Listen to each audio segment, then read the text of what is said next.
Il posto di lavoro ma anche il contratto di lavoro, quello dei metalmeccanici è scaduto da 6 mesi, la trattativa è sì entrata nel vivo ma le aspettative di entrambe le parti faticano per ora a conciliarsi.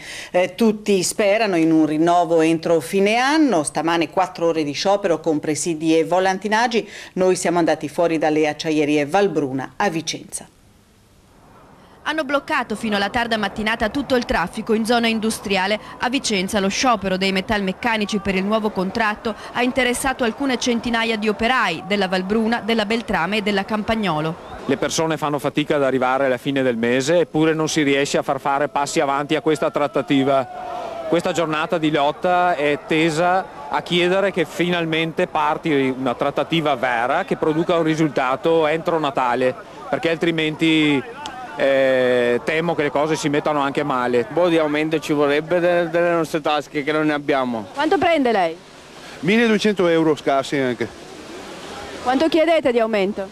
Sono 101 euro lordi al terzo livello.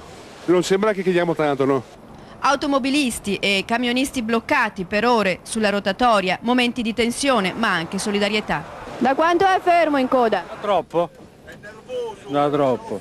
C'è gente che minaccia qua. Il signore era nervoso, ha detto che lui deve andare a lavorare. Invece noi qui stiamo per giocare. Fanno bene.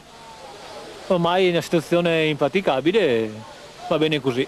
Tra le richieste degli operai anche una maggior sicurezza sui luoghi di lavoro. Ci arriva la notizia che è morto un operaio, ci sono 8 feriti in un'acciaieria a Torino, c'è stata un'altra vittima nel lavoro la settimana scorsa nel Vicentino. Lo sciopero di oggi serve anche per dire che non è più tollerabile una situazione del genere.